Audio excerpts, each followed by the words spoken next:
আমি যেভাবে মাংস সংরক্ষণ করি আজ সেটাই দেখাবো। তার জন্য এখানে আমি ৮ কেজি গরুর মাংস নিয়েছি আর মাংসটা খুব সুন্দর করে ধুয়ে পানি ঝরিয়ে নিয়েছি। পানিটা ঝরানো হয়ে গেলে এ পর্যায়ে আমি মাংসের সঙ্গে বেশ অনেকটা হলুদ দিয়ে দিব। হলুদ আর মাংসটা খুব সুন্দর করে মিশিয়ে নিব।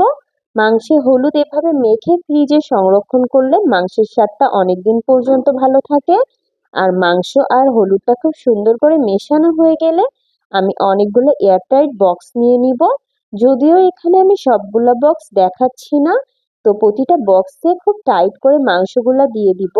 আর এভাবে মাংস ফ্রিজে মানে মাছ বা মাংস ফ্রিজে বক্সে রাখলে মাছ মাংসের স্বাদটা অনেকদিন পর্যন্ত ভালো থাকে। তাই আমি চেষ্টা করি সবসময় মাছ মাংস ফ্রিজে বক্সে করে রাখার জন্য। ইভেন আমি প্রতিটা জিনিসই ফ্রিজে বক্সে সংরক্ষণ করি।